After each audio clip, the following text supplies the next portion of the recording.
essentially do logic puzzles, Sudoku. They pay us, and we write it down, and wow, everybody thinks we're amazing. But let's face it, it's all done by our brains. So if our brains are not in good shape, we can't make a good living at programmers, and we can't write good code. And our brains need our bodies for nutrients and for inputs. So take care of your body. And what that means on several different levels is, first of all, drink lots of water. I think a lot of us drink way too much Coke, Diet Coke, caffeine, coffee, and that dehydrates our bodies, and we don't drink enough water. Dehydrated brains don't work very well.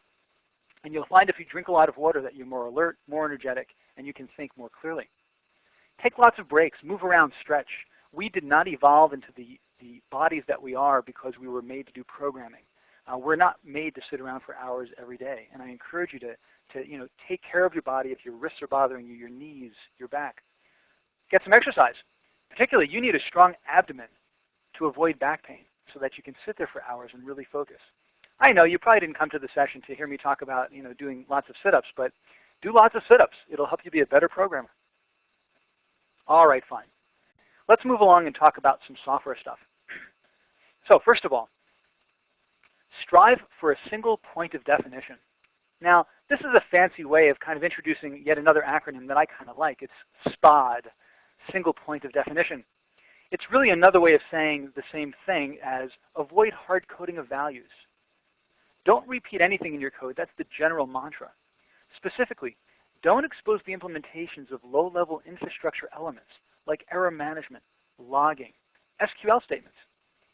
Hide your business rules and formulas. These are some examples or variations on the theme of single point of definition. The main idea from a theoretical standpoint is that if you define something in one place and all your usages of that same logical thing, whether it be a value or a formula, anchor back to that original definition, then if that original definition needs to change, you change it in one place, and the ripple effect automatically carries through the rest of your application code. The alternative is that you define the same thing in multiple places or variations of the same thing, and you might fix it in one place, but how do you know you fixed it in all the different places? Now, doing SPODs, avoiding hard codings and avoiding repetition, might not be a big deal. It might be a waste of your time to even worry about this if the applications we wrote were static. But they're not. They're always changing. And they're always changing because the software we write is really an attempt to capture, reflect part of the complexities of the real world, which is always in itself changing. Since that's basically what we're doing, we have to accept that change is going to occur and build it into the way we write our code. And one very important way to build it in is to recognize the change and avoid the repetition. Now, there are lots of manifestations of multiple points of definition, MPODs, but here are some examples. Some of them will be very obvious, others less obvious. Literal values. If you read in your documentation that you're building a report subsystem, and it says that you will never deal with more than 150 reports at a time, you don't want to put 150 hard-coded in your application code. I bet a lot of you know that and more or less avoid it. Here's another one. Every var-car2 end declaration is an example of hard coding and should be avoided. And inserts into that log table when you're doing database error logging, and you write the insert into your log table explicitly in your application code. Also, a great example of hard coding, another way of putting it, is exposed implementation. Also very bad news. Now let's take a closer look through some examples of these things. Let's Spotify some code. So here you go. You come to a seminar on best practices and you get a new terminology, Spotification. Let's Spotify some code. So take a look at the box in the top left. Create or replace procedure process employee. Takes an employee ID, and then I start implementing my code. Now I read the documentation for process the employee, and it says the first thing you have to do is get the full name of the employee. And the documentation is very clear about this. The full name of an employee is last, comma first. After you get the full name, you then go on and do a whole lot of other stuff. And this is the code that I wrote. Let's do some code review. Now, we're not really set up for you to give me your feedback about this code. I'm going to have to do it all by myself. My apologies. And in fact, if you have questions, it's best not to use the chat section. But hopefully, if I talk fast enough, we'll have time for some Q&A at the end. So let's just take a look at this code and how I went about writing it. Well, the employee ID is a number, so I pass it in as a number. Then I need to declare a variable to hold my last name. Now, I've got a problem. I know that this last name should be anchored to some column in the database, But when I go to look at the columns in the database, and let's do that right now. I'm going to switch over to Toad. There we go. And I'm going to bring up my schema browser for HR. If I go and take a look at the HR table, employees, I find that my first name column is 20. My second column, last name, is 25.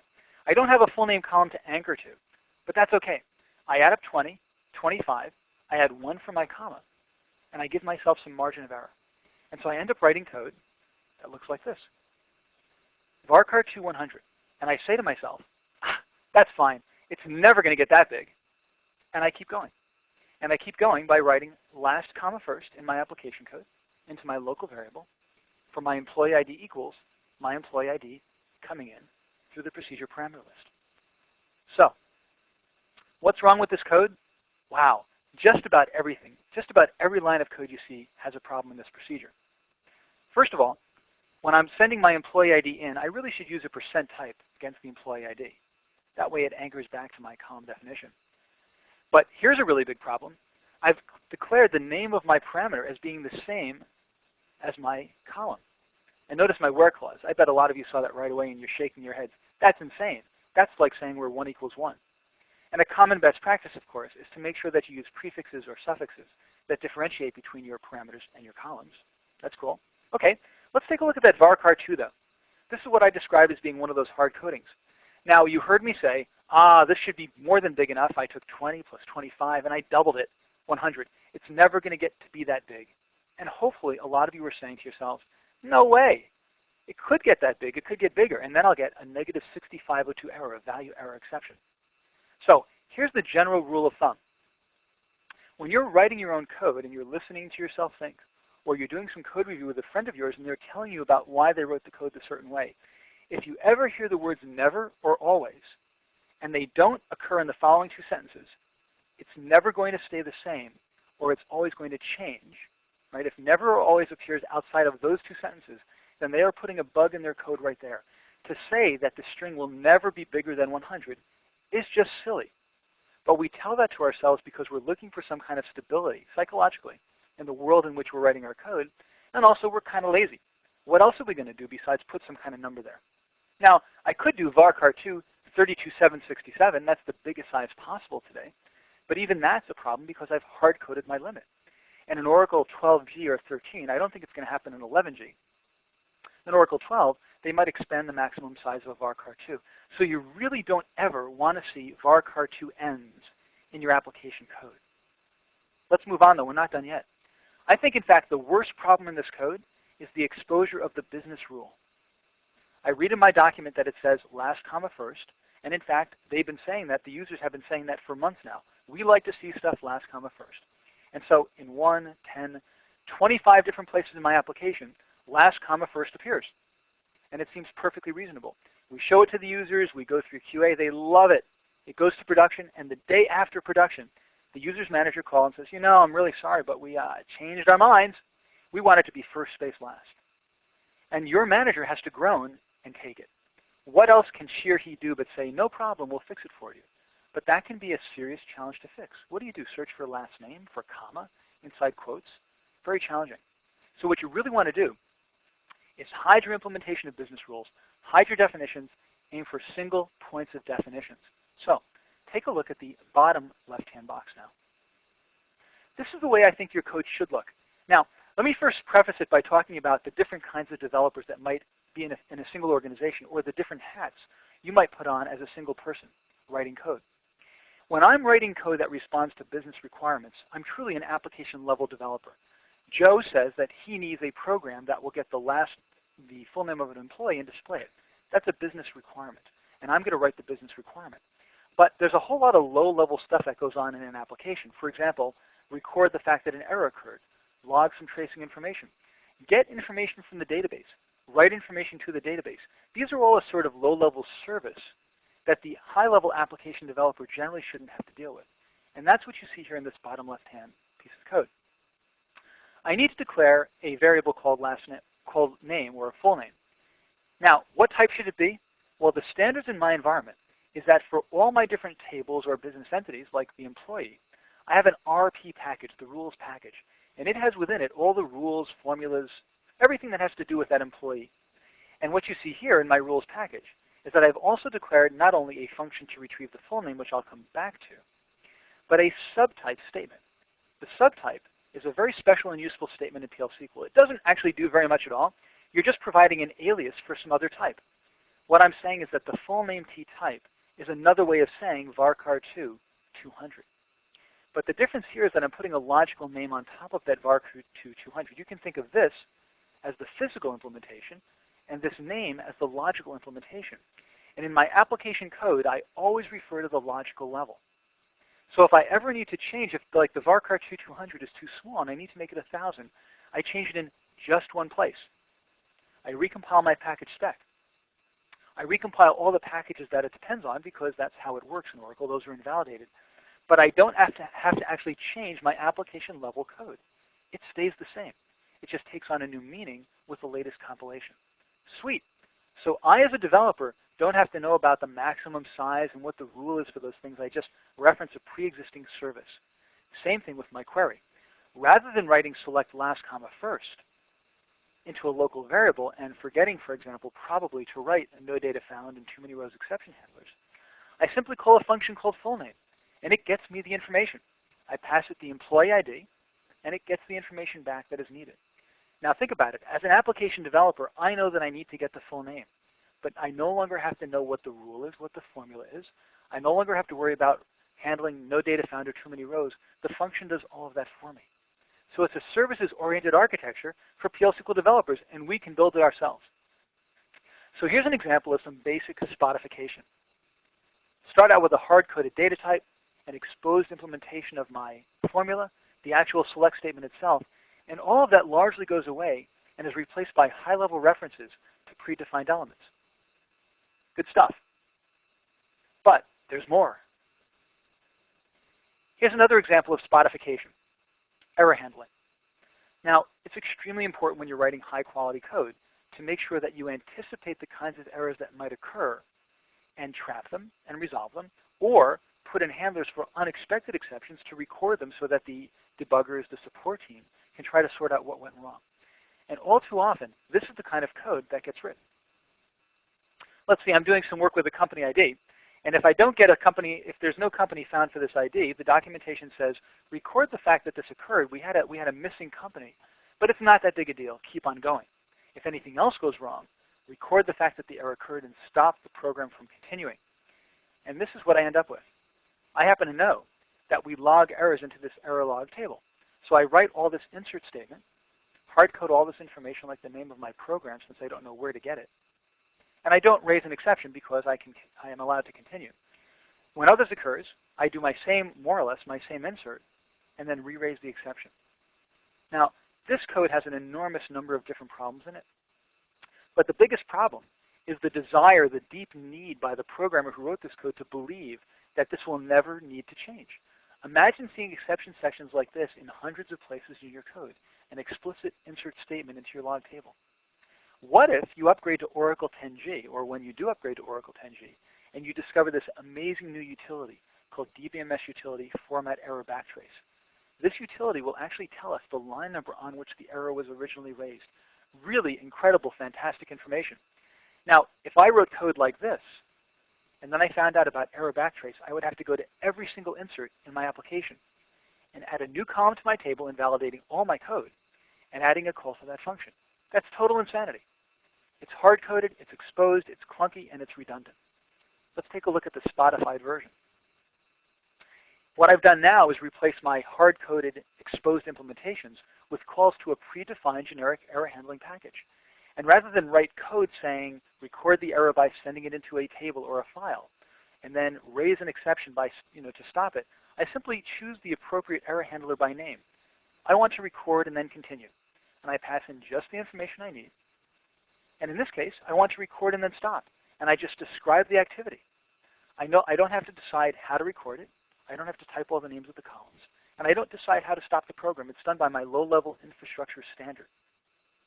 Now, this is the kind of standard approach that developers might actually use. Of course, if you're like me, you hate standards. You hate somebody telling you there's a better way to do it, and in fact, it's a standard lowest common denominator way to do it, which is how we interpret it. I think the way you want to adopt standards in your organization is to use the carrot approach. Hey, Stephen, check out this package. It used to take me half an hour to write an exception section. Now I can do it in 2 minutes. This is great stuff. And before you know it, everybody in your organization is following standards. They love it, and they don't even realize it. And don't tell them, because once they know it's the standard, they'll probably stop doing it. But the bottom line, again, is that you're hiding all of this repetition, you're hiding all the hard-coded logic, and replacing them with high-level calls. Now, later on in this talk and at the very end of the slide, I'm going to show you some links to resources. And I'll tell you how to get some code that already does this for you, because writing these kinds of reusable components is certainly challenging, and you generally don't have the time to do it.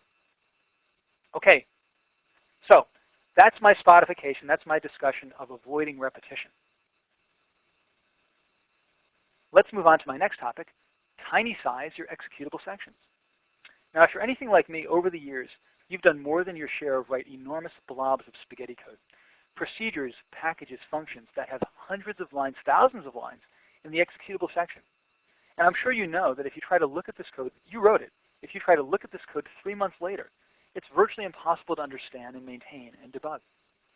And you end up with a lot of code redundancy as well, because the code is just spread out over so much territory, you can't even keep track of what you did. That is a pathway to total misery. Maybe not misery for you, maybe for the next generation of programmers. And the way I think you should think about this, especially if you're young or relatively middle-aged and have young children, is that one of you probably has a child who will grow up to be a programmer, maybe many of you. But one of you might have a child who actually maintains your code. Think about that. Now that's scary, right? Now, you basically are faced with 2 options at this point if you're concerned about your child having to maintain your code. Number 1, never put your name in your code, so they'll never know it's your code, which is kind of sneaky, but you could do it. Number 2, write your code so that it can be easily maintained and understood, so that you're proud of your code, so that if your child ends up maintaining it, she or he will say, wow, my mom wrote this. That's really cool. Okay, so enough of that. What should you do? How can you achieve this ideal of writing readable, maintainable code? First of all, you need to write lots of small, narrowly focused, easy to reuse packages. Don't write a procedure that has hundreds of lines of code in it, or one package with 5 programs that has all the logic in your application. You should have a separate package for error management, a separate package for string utilities, for date utilities, for application-specific formulas. The more of these you have with very, very clearly defined names that focus on just 1 or 2 specific tasks, the easier it is to reuse that code and to identify the code and find it. But second of all, and what I want to focus on now, is that inside a given program, you might have a lot of complexity to deal with. And it's hard to deal with all that complexity. So what you want to do is use top-down design or stepwise refinement combined with all of your packages to achieve a very high level of modularity and small executable sections. And another key aspect of this, though I don't think I'll show you an example today, is to hide your complex expressions behind constants and variables. In other words, instead of writing a statement that says if A or B or C and B or C or D in this big complex multi-line statement, assign some of those sub-elements to variables, and then you can write simpler structures. But what I want to focus on mostly today is the tiny sizing of your executable sections. Because in the process of writing code the way I'm about to show you, you can actually get rid of most of your bugs before you write them. And that is really nice. Now again, as I mentioned, we can deal with a lot of complexity. We're trained to do that. Others actually can't, at least in the abstract sense of juggling stuff in your head. But still, it's easy to run out of gas. If you're told to write an order entry system, you know it's going to be an enormous task. You don't just start writing the programs from line 1 through line 25,000. What you do is break up that complicated task into multiple subtasks that are more manageable. I'd like to give you an example of this. Suppose that I'm on a team that's writing a call support system. So people call in with problems, and we either answer directly or we put them in a queue to get back to them. My manager comes in Monday morning and drops 50 pages of documentation on the table and says, Stephen, it's your job to write the assigned workload procedure. And it's pretty scary looking at 50 pages of documentation and thinking, wow, hopefully the user's got it right. Fortunately, the first page is an executive summary. And I'll read the executive summary to you. It's right here on the page. For every employee in the department that was passed in, if the caseload for that employee is less than the average caseload for that department, in other words, if this person is relatively speaking underutilized, assign the next open case to that employee, and schedule the next appointment for that case. I could literally read to you the executive summary because I translated it from English or whatever the original language was into valid PL SQL code. And I did that by using modules, named program units, but several different kinds. Let's take a closer look. Now, when I read the documentation, the summary, and it asked for things like the caseload of an employee or the average caseload of a department, I happen to know about this analysis package. It already exists. Maybe I wrote it. Maybe it's a common part of the toolbox. So I was able to invoke these reusable modules directly in my executable section. Great. However, a lot of other stuff in this program logic is way too specific. For example, I have to assign the next open case. And I've looked ahead in my documentation, and that's like 25 pages long. It's really complicated. I don't want to deal with that right now. What I'm going to do is give it a name, assign next open case, and focus instead on what has to go in and what comes out. And I'll codify that idea about this program that needs to be written by creating it as a subprogram unit inside my main procedure. So just as you can declare variables, cursors, types in your declaration section, you can also declare procedures and functions. These are called local or nested modules. They can't be called outside of this procedure. They're only available here, and they only exist for the duration of the execution of that program. But what I can do is create a very simple stub, empty program for that, for schedule a case, for next appointment. And then, even though there's nothing in these programs, I can compile my code. And what I get by compilation is a validation that the way I've structured my executive summary is correct. My inputs match my outputs. It all holds together. And then I say, okay, now I'm ready to deal with assign next open case. And I open up this procedure, and I go to its executive summary, and I've got another 5, 10, 20 lines of code that neatly captures the overall logic at that level of detail. And then inside procedure next open case, I might create another nested procedure, and within that one, another nested function. It can go 4, 5, 10 levels deep if you so chose. I've usually gone about 4 or 5 levels deep, and that's kind of enough. But by taking this approach of keeping your executable sections really small and deferring the details, the complexity, to a lower level, in other words, only until you actually need to address that level of complexity, the result is that at any level down, the code is transparently easy to understand. And also, as I said, as you write this code, you're going to get rid of the bugs before you can possibly write them, because how do you fit a bug into logic that looks like this? You're simply describing the requirements, and it just can't happen. The chance of a bug just goes way down. Your code is much easier to read and understand. Now, there's no question that having a tool like Toad makes a big difference when you're working with tools like this. Toad has something called the Program Navigator. Let's hop over to it. I know, hop over to Toad. I keep saying that, but I don't mean to make it as a joke. And let's pull up one package that I find to be a good example of showcasing the Program Navigator. I'll go out to my demonstration directory. In fact, I'll tell you where you can get all these files that I'm running today at the end of the class. This is a pretty big package, several thousand lines long. Here's the Program Navigator on the left-hand side. And it lets me look at all the individual programs in my package, but also I can drill down into my packages. Notice there's a nested program. It has a nested program and another nested program after that. So here's an example of 5 levels of nesting. Without something like Program Navigator, it would be very hard for me to move between my different programs. But with the Navigator, it's a dream. It's really easy to do. Okay. So keep your executable sections really small, no more than 50 lines, because at 50 lines, you're basically fitting out the full size of a page or a screen, and you really want to be able to capture the logical sense of your program at a glance. Moving on, stop writing so much SQL. Here's my feeling. PL SQL makes it way too easy to write SQL. We take it totally for granted, and it is quite elegant and beautiful. If I need to write a select, I just write the select statement. I don't have to do any nonsense like JDBC, ODBC, any kind of layers. The problem, though, again, is that it's taken for granted, and as a result, there are usually no controls or guidelines regarding how and where SQL statements should be written. Now, that's really strange when you think about it, because if you're taking a rational approach to writing high-quality code, then it seems like you would step back and say, what are the parts of my application that are most likely to change, the most volatile? And then what I want to do is isolate those parts that are most likely to change so that the impact of the change is minimized or at least controlled. Taking that logic, look at SQL. SQL deals with the underlying data structures, both the content of the data and the structures, the columns, the foreign keys, the relationships. That's the basic representation of your business. And that is always changing. Plus, it's also the most compute-intensive part of your application. If you're looking at performance bottlenecks, it's usually happening in the SQL layer. So one would think that if we were following a rational approach, we would isolate all of the SQL statements in our application, make them really easy to maintain, to optimize, to find and fix, and certainly avoid repetition. Here's the thing. You need to think of SQL itself, getting data, putting data back in the database, as a kind of service. When you're writing application-level code responding to business requirements, you should not write SQL statements. And Java developers, .NET VB, they should never write SQL in their front-end application. Instead, you should, when you need to get data, call a function that gives you your data.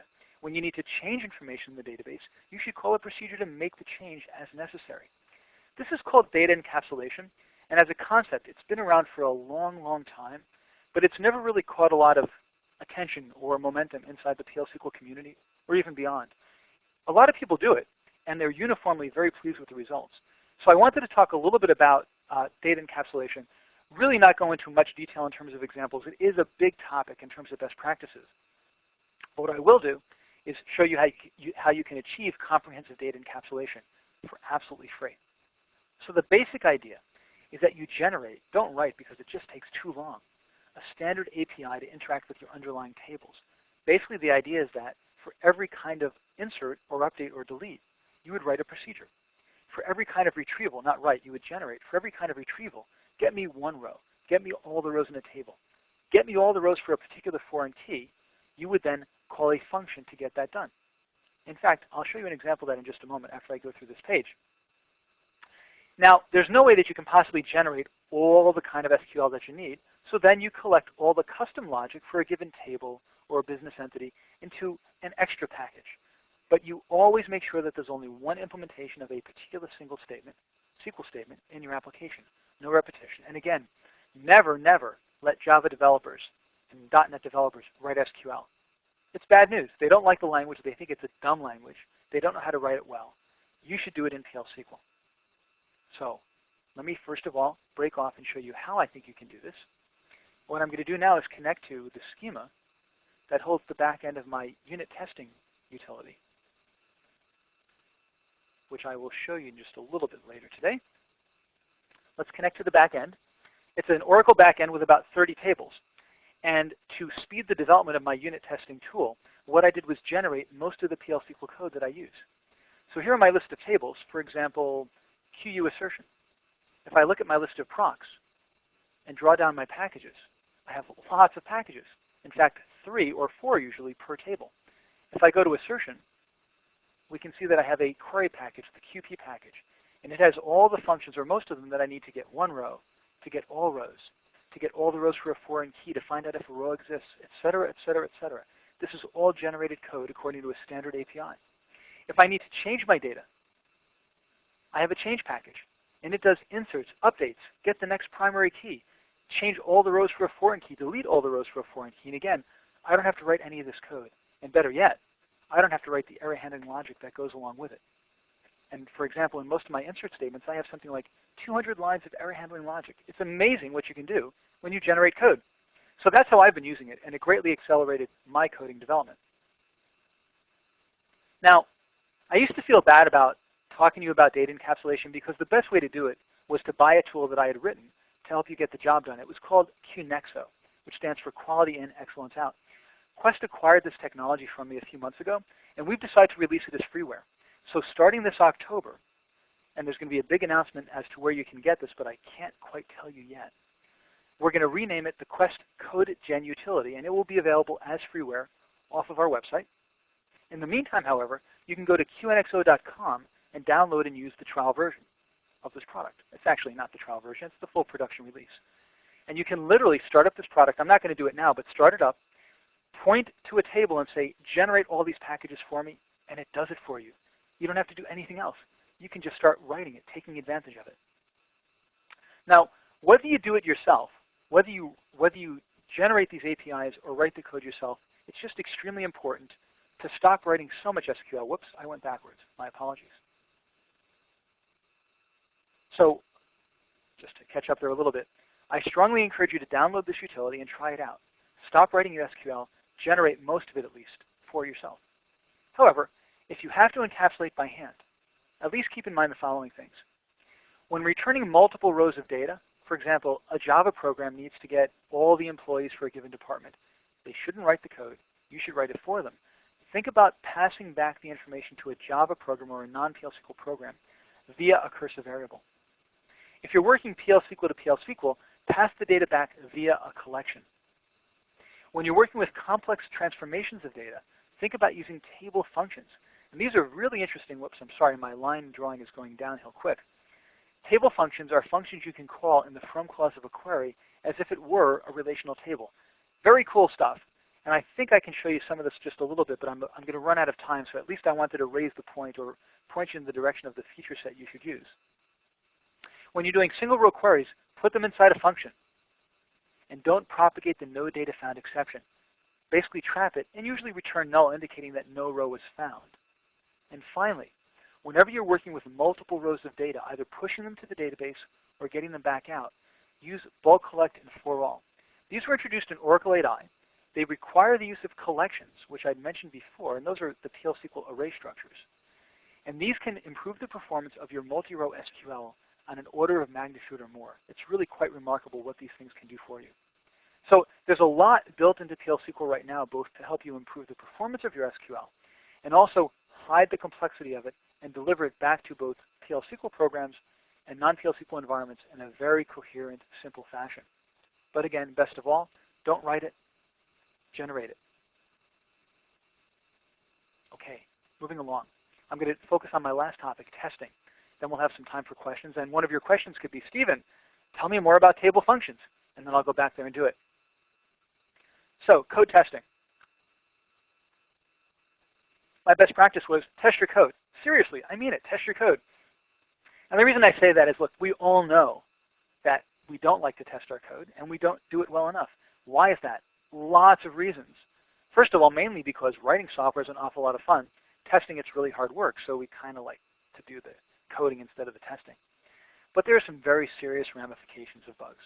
First of all, it's been estimated, this is actually back in 2002, by the National Institute of Standards and Technology, that bugs, software bugs, cost the U.S. economy at least $60 billion every year. That's a lot of money being spent on fixing problems that we should have largely caught to begin with. We all know you can't possibly get rid of all the bugs in your code, but I'm sure you all know that you can get rid of a lot more than we do get rid of. And this is kind of embarrassing, really. We're supposed to be professionals. In fact, sometimes we call ourselves software engineers. Would you want to drive in a car that had as many bugs as our software? Would you want to cross a bridge that has as many bugs as the software that we deliver to our users? I would argue no. I would argue that you would stay home and you would walk whenever possible. So we should really take ourselves more seriously and give ourselves more credit and work harder at getting rid of bugs. Fine, you say. Fine, I'll get rid of bugs. But how can I test my code? It's hard. Managers don't give us the time. We haven't had good tools to use. And to a large extent, we don't even know where to begin. If I was your manager and I said to you, Stephen, Joe, Sally, I want you to test your code very thoroughly, would you even know how to go about writing a test script, where to put the results, how to record the results, how to see whether or not your test worked? It's really challenging stuff. Well, I'm here to help. What I'd like to do is, first of all, offer to you my 6 simple steps for unit testing happiness, and then show you how to implement those 6 simple steps with my latest obsession, a unit testing tool called the Quest Code Tester for Oracle. So, 6 simple steps to unit testing happiness. First of all, let me point out that out of these 6 steps, number 5, almost all the way at the bottom of the list, is write your code. Writing good code, writing best practice-driven code, is often a matter of deferred gratification. If you're anything like me, you're a hacker. You like to hack into code and write stuff and solve puzzles. That's great, but that doesn't necessarily produce good code. Really what you have to do is hold off a little bit and think things through. So here are the steps. Before you start writing anything, you need to make sure that you know what the required functionality is. Your users might have written up some documentation for you, but you need to really peruse those areas of functionality. Ask questions. Get the issues you have fully resolved before you start writing your code. Next, don't write your code. Think about the test cases. How will you know when your program is working? You think about it before you write your code, which I know sounds kind of odd, and I'll come back to it. Next, after you've thought about, well, these are the criteria by which I can determine that my program works, define just the header of the program, the name, the parameter list, the return value, not the implementation. Defer the implementation, compile it into your database as a stub program, and then build your test code. In other words, before you write your program, build your test code, which I know will sound upside down to you. Next, finally, write your program unit. And then we enter the standard cycle that I'm sure all of you are used to. We test our code and we discover that there are bugs. We use the source code debugger, of which Toad has a fine one, to isolate the lines of code that caused the bug. Fix those lines of code, do it again, do it again, do it again, do it again, until somebody tells you that your code is working. Those are the 6 basic steps. And then, every time you get a bug report, you should go back to step 2 and work it through your system again. Because if you got a bug, you actually found 2 bugs. One bug was in your code, the other bug was in your test cases. You didn't check for that bug. So fix your test cases to reproduce your bug, and then go ahead and fix it. Same thing with enhancement request. Add it to your test cases, and then implement it, and then test it. So 6 simple steps. Defer writing your code. Build your test code before you write your code. And this is an example or a manifestation of something called test-driven development, which is a really hot topic in the big software world out there. Test-driven development. Now, what I'd like to do is introduce Quest Code Tester as a mechanism for employing these 6 simple steps. Let me tell you a little bit about the code tester first. It's not yet production. It's brand new. We've been working on it for the last half year or so. It's currently in beta testing, and you can actually download and use the code right now, test it, and I'll show you the link for that very soon. We will be providing a special early release at Oracle Open World in October 2006, and it will be available as a totally free, full-use product for at least the next 6 months or so. And then we'll be producing a commercial release in 2007, but there will still be a freeware version. It'll probably have some restrictions, but at least for the time being, you can start revolutionizing the way you test your code, and hopefully you'll agree when you see this. So what does Code Tester do for you? First of all, it provides screens through which you describe the test you want to run. Rather than writing the test code, you tell it, here's the kind of test I need. It generates the test code for you, runs the tests, and displays the results graphically on the screen. So let's apply this now, these 6 simple steps, to a simple function that I like to use as my example, which is between string. So what's the required functionality? Between string is a variant of substring. Substring, you take a string, the starting location, the number of characters, and it returns that part of the string.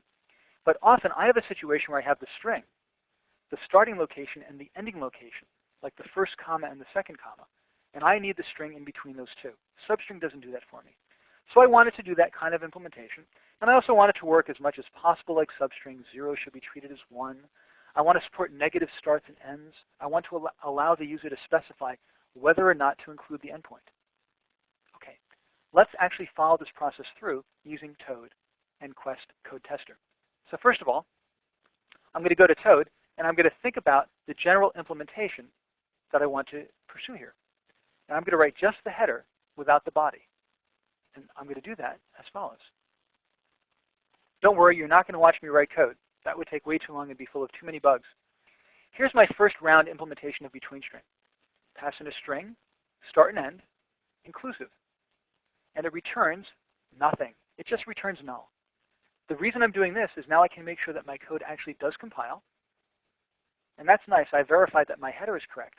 And now I can build my test definition. Watch. I'm going to switch over to Quest Code Tester.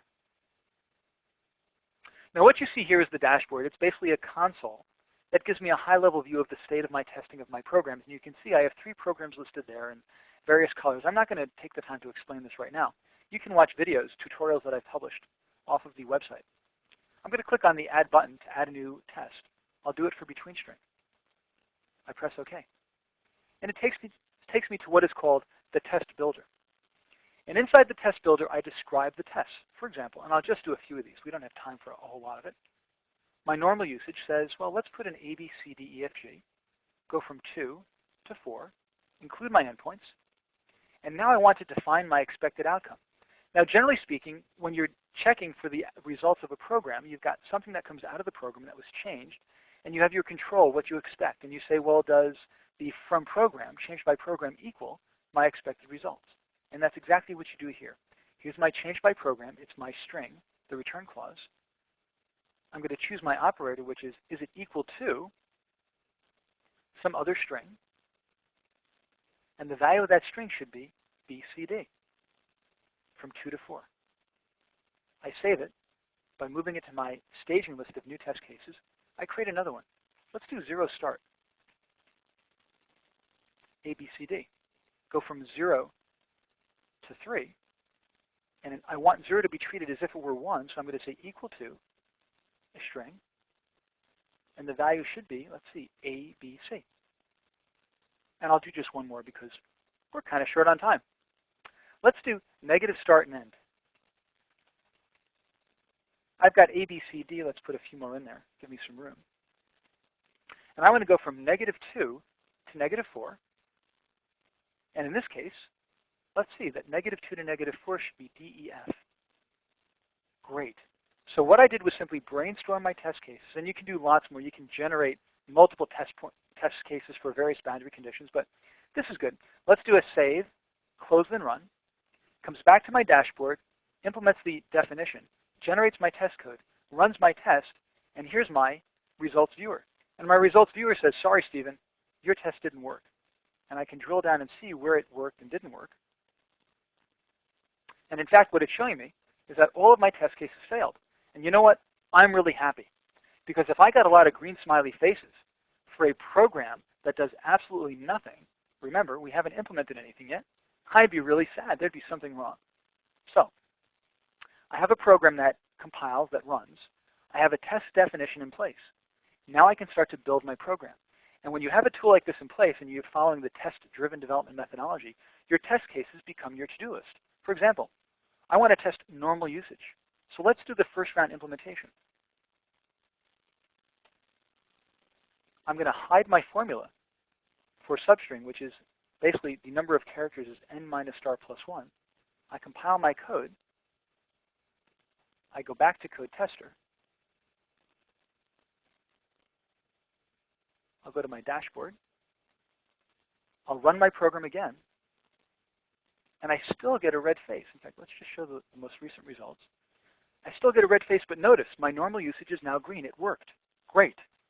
And now I'll go back to Toad again. I'll just do one more round trip and then explain the principles behind the process and the power of this approach.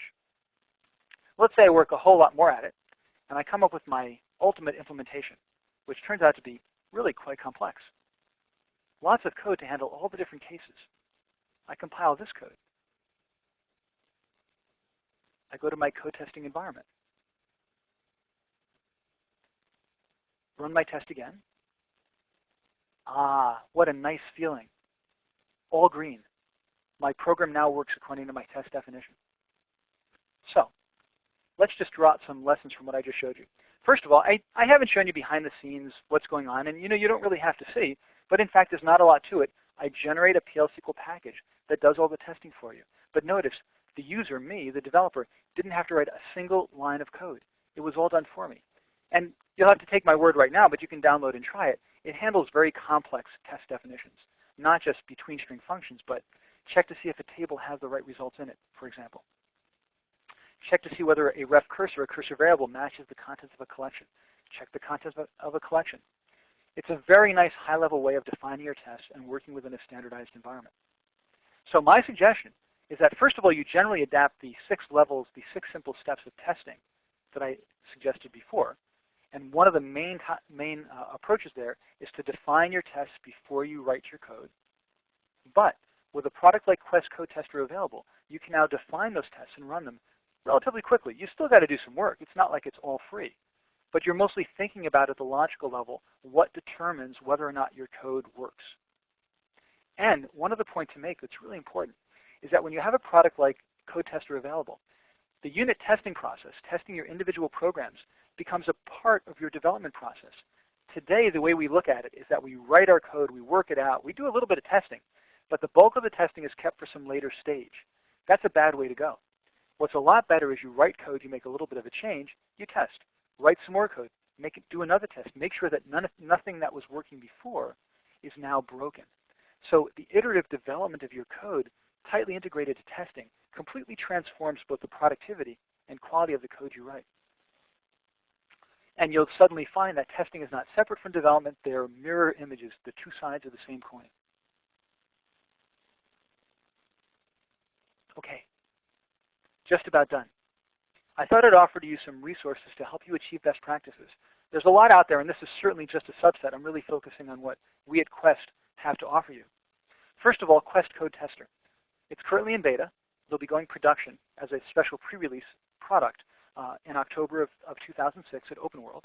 But you can go to the unittest.inside.quest.com/index.jspa website, and you can look at the community. There's discussion forums. You can download the software.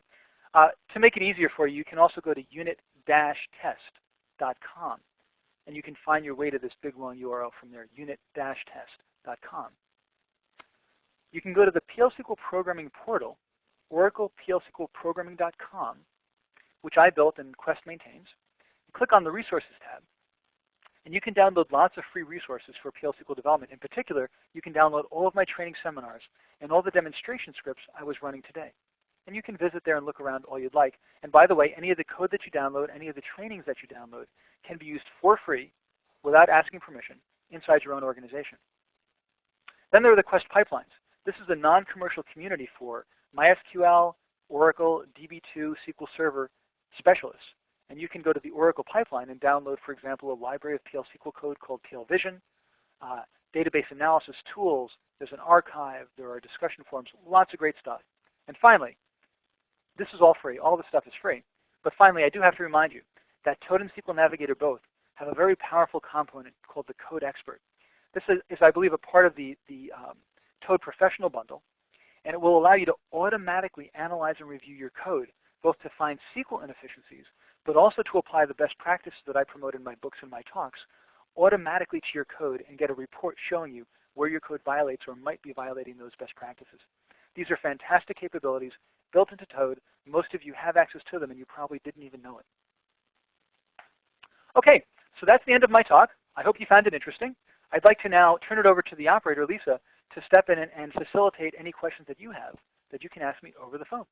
And also, feel free to offer your own ideas about how to write best practice code. Thank you.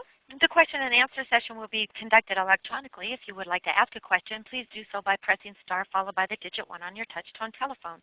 Keep in mind if you're on a speakerphone, to make sure that your mute function is turned off to allow your signal to reach our equipment. Again, if you would like to ask a question, please do so by pressing star 1. And we'll pause for just a moment. So you might say to yourself, come on, Stephen, do you really mean that I shouldn't write so much SQL?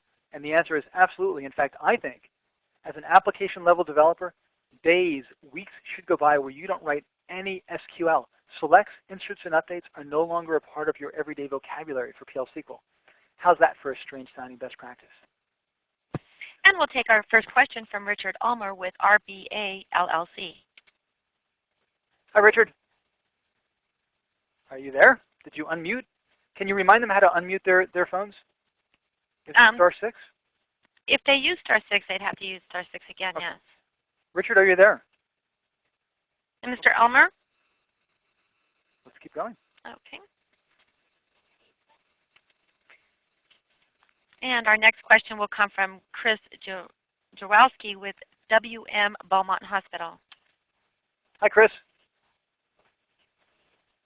Oh, one moment, just a minute. I think we're experiencing some technical difficulties. We have some technical difficulties. Just give me 1 second. Sure, no problem. Okay, well, hopefully we will be able to get your questions in just a moment. But in the meantime, I could just keep talking and talking. Well, we do have a David Gale with Hypertherm. All right, Dave, I can hear you. Go, go, go. A lot of my PL/SQL uses the HTTP package to generate web pages. Okay. Does the code tester allow for testing that? That is such a great idea. We don't currently have any built-in, we're not smart about HTTP packages, so no. And that's something we should be able to layer in pretty easily. And in fact, what I would love to do is follow up from this phone call. You've got my, did you see my email address there? You can just send a note to stephen.feuerstein@quest.com. Okay. And send me a note telling me that you're interested in this kind of testing. And what I'd like to do is follow up with you and talk about, more specifically the kind of tests you need to do. All right. Thanks. And we have another question from Duke Coach with SIUC. Yeah, I was just wondering, the talk was so good. Are the PowerPoints going to be available anywhere? Well, the talk was recorded, so we will be posting it somewhere on Quest.com. I'm not exactly sure where, but I'd like to think that we can also send you a note with that information. I'll check with Tanika afterwards. And I can also take this material and put it on the Oracle programming site. In fact, I'll just start up a browser right now and just take you there so I can show you how that works. So yeah, we'll make sure it's available. And let me just tell you that even if you can't get this exact one quite yet, I'll show you where to go to get all the other stuff and one that's very similar to it. So you're now looking at the unit-test.com site. I believe you can all see that, yes. And if you go to the Oracle PL/SQL Programming Portal, so you just have to remember the name of my book, the big fat one, Oracle PL/SQL Programming. Click on Resources. You'll then see a list of all my different training materials. So for example, better than this 1-hour best practices class, you can click on Best Practice PL/SQL, and you can get a day-long training material, 100 slides, that cover everything I talked about here in much more detail. You can download the PowerPoint. You can distribute them to everybody in your company. You can do your own internal trainings with my materials, no problem. And you can also download the demo zip file, which is on the main page. And this will have 400 or 500 scripts that I reference throughout my materials that demonstrate the techniques or provide reusable code.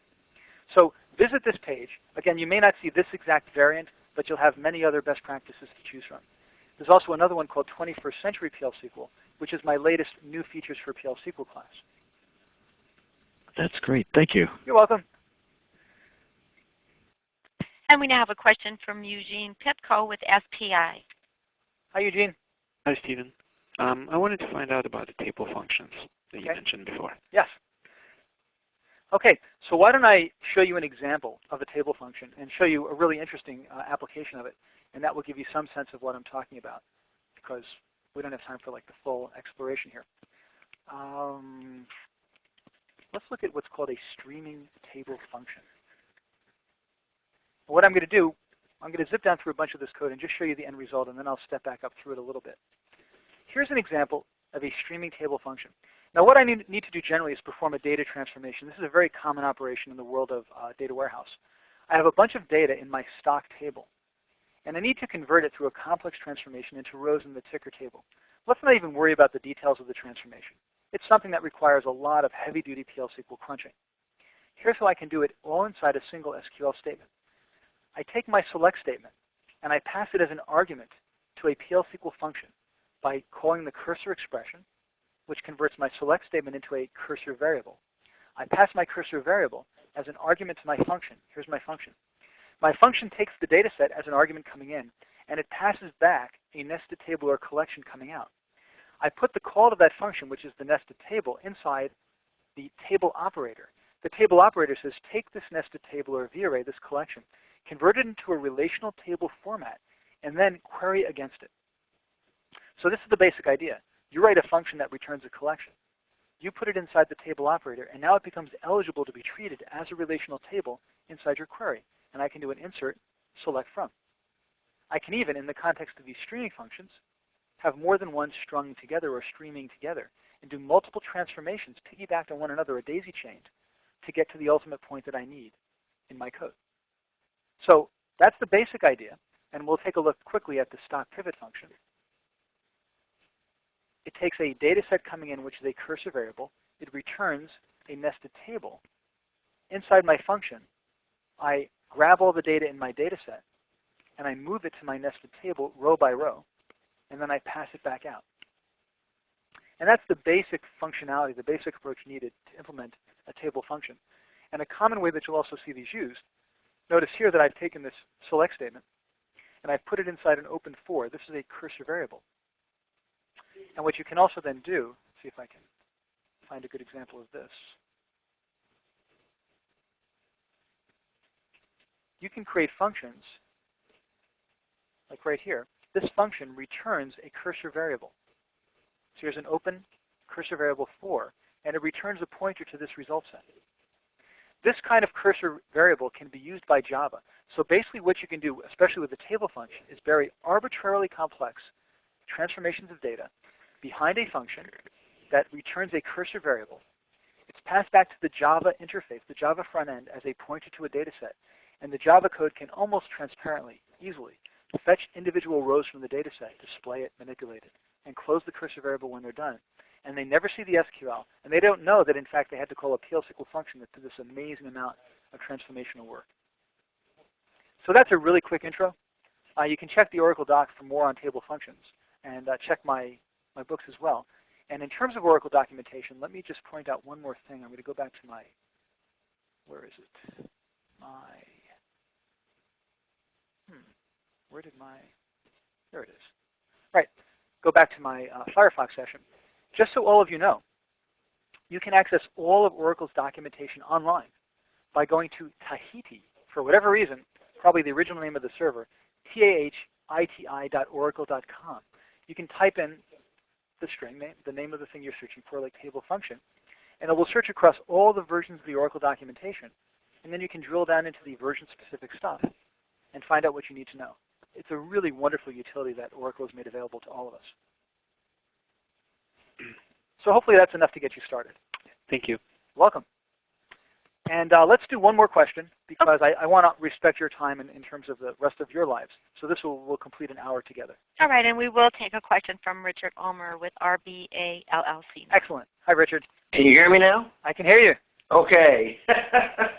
I'm a big believer in reuse code, but in that error handling process you had, yeah, do you feel it necessary to put everything in there? I always have a log package, but I leave a lot of it to the individual. In other words, basically all they have to do is have a procedure that writes to it rather than a procedure that does everything for them. So you would have a procedure that would write the log file, and they would just pass it parameters, but the procedure wouldn't do everything for them. Well, you definitely. So I think I agree with you. Of course, I can only show so much detail in these. Oh, I understand. But really, so look at the example right here of the record recording continue. So clearly, the recording continue does let you pass things through. In fact, what I'm passing here is an override for the default message, which would be the SQL error message. Right. Because I want to be able to say which company ID had the problem. Mm-hmm. So I do think you need to have a way to pass the application context information.